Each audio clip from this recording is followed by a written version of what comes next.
gamer fans? Today we're reviewing Sonic the Hedgehog 4, Episode 1. Sonic 4. Yeah, after all these years, there's finally a Sonic 4. Yeah, so I guess all those other crappy Sonic games don't count from Xbox 360 and the Wii and so forth. Not that I really should count those games, I should try to forget about those crap ones, but yeah. There actually is a Sonic 4 in the 2D form. Yeah. I used to actually think at one point that Sonic and Knuckles was Sonic 4, but no, it was just, I guess, Sonic 3 in a different perspective or some crap, I don't know.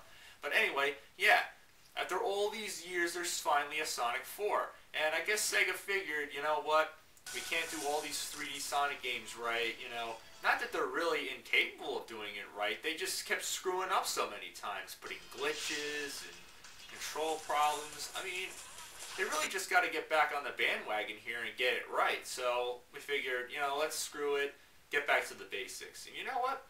They sort of did. Let's take a look. Yeah, Sonic 4, Episode 1. Oh, is this just a Part 1? Oh, they sold this for $20 and it's only Part 1? Yeah. That's the one thing about this game. It's kind of short, but it's sweet and to the point. And when you start out the first level, you discover that it's an instant throwback to the original Sonic the Hedgehog. That's not a bad thing. I mean, Sonic the Hedgehog 1 on the Sega Genesis is awesome. I mean, this is where the greatness started. The classic of the Sega Genesis. Jump around, you got all the platforms, the spin dash, everything works right. I mean, it's done right. Not like the crappy Game Boy Advance remake. It's done right. And the controls work great. Although I am playing the version on the Nintendo Wii, there doesn't seem to be any Wii Remote gestures involved. And you know what? That's just fine the way it is. Unlike Sonic in the Secret Rings, when you target an enemy or a certain object of interest, you swing the Wii Remote forward and you go into it. You just go firing right into it. But in this game, it's done by simply just pressing a button. None of that nonsense with moving the Wii Remote side to side. Yeah, you actually get to use the D-pad. Sort of like Super Paper Mario, but let's not get carried away with that. So after 3 stages of the first world, you get to the boss. And you notice already it's an instant throwback to the first Sonic the Hedgehog game. You remember Dr. Robotnik when he swings the wrecking ball back and forth? Pretty easy, right? Wrong. Because after you beat him a couple times, he starts going apeshit and swings it faster and faster. Damn. Not that hard, but then when you get to the next couple worlds, the bosses just get harder and harder. So in the second world, where you're obviously in the casino, it's an instant throwback to Sonic the Hedgehog 2. Starts out easy, but damn, then it gets super hard. You can't hit him because he'll obviously electrocute you. What a pain in the ass. And then the next world's obviously a throwback to the first Sonic the Hedgehog game once again. Remember when the labyrinth stage, you have to keep following him and hitting him? And then it's kind of a throwback to once again the first game, but you can't get crushed by these stupid oncoming walls. Because once you get crushed, you're done. It's almost like a survival game. The next boss is in Bad Gear, but let me tell you, this level is unforgiving. I mean, it's almost a complete rehash of Sonic 2, once again.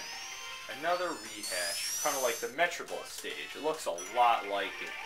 Yeah, it's got these annoying things that pop out and hurt you. Yeah, it's got just about any types of hazards. The worst has to be these crusher things. Very unforgiving. Oh god, I'm not gonna make it.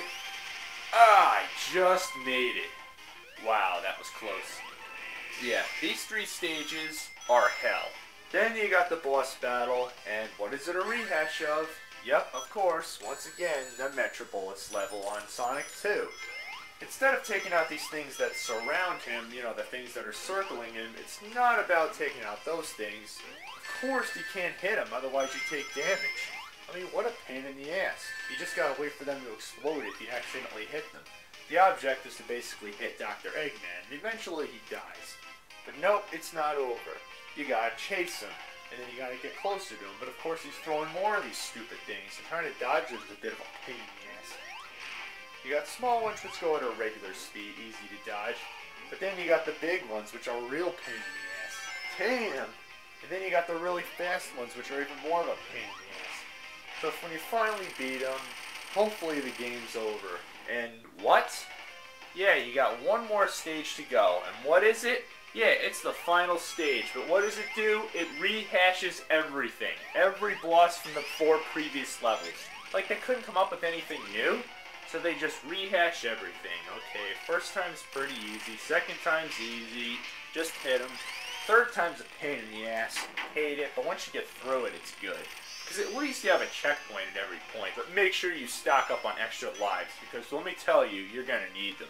The easiest way to do it is to just go back to the first level and just keep getting an extra life, then exit, get an extra life, exit. Ah, this gets so boring.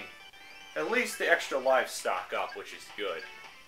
Then, of course, there's a rehash of the Mad Gear boss battle, but instead this time, it just jumps to the chase scene. It doesn't have the first part of it. Just as much of a pain in the ass as before. Only this time it has a second part which goes even faster, and then he throws these spike things on the floor. Damn! As soon as you get through it, then you move on to the final boss battle. What does it look like? Yep, it looks like the very last boss in Sonic 2. Starts out easy because of course you have a targeting system. You can easily target him and hit him. Pretty easy, right? No, once again, starts out easy, but then it gets super hard. He starts going ape shit, and then he starts electrifying himself, so of course you can't freaking touch him, otherwise you take damage, not him. So then he starts jumping all over the place, and dodging him is almost impossible. You could just barely dodge him. Then he goes up, and then of course he lands, and he's still going ape shit. You still can't hit him. So what do? He shoots these rockets out, which are pretty easy to dodge compared to the first time. And that's the object you have to hit. You gotta hit the rocket thing, it goes back, and then you can hit him a few times. It's kind of a pain in the ass because every time you hit him, you keep falling back, and then it's like you want to get more closer to him. You're just trying to. Jesus. So it goes on, gets harder, and then just as you thought you finally beat him, what the hell? I fell through the floor. Yep, the floor collapses, and I'm done. I don't know what the hell is going on here, but you know what? I'm done. So, those are all the stages, I'm assuming. You have 5 distinctive worlds. The first world is a basic throwback of the first game, which I'm assuming is the Green Hill Zone.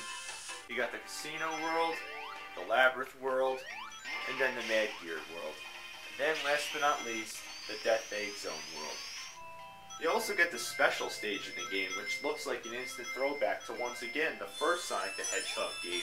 But instead of controlling Sonic, unlike the first game, you're controlling the whole world area, if that makes any sense. Yeah, you use the D-pad and move it back and forth. But of course, unlike the first game, where you're not under a time limit, this one you're actually under a time limit.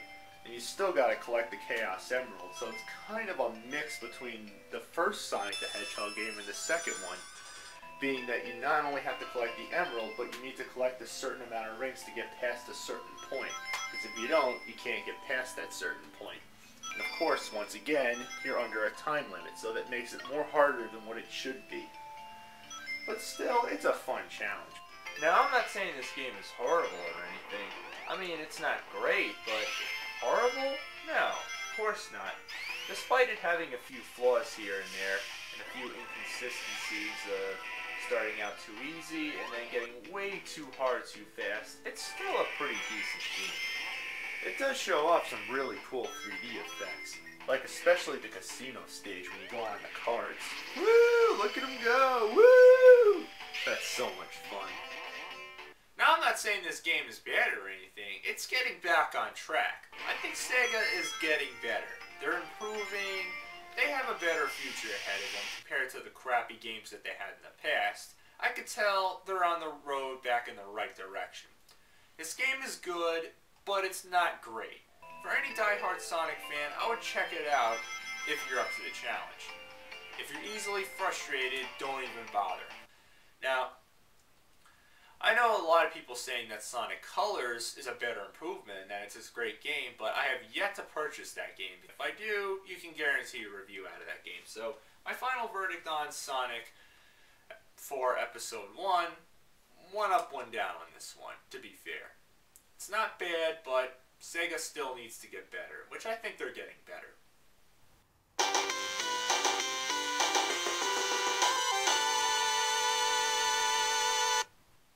So, till next time, happy gaming. Get over here!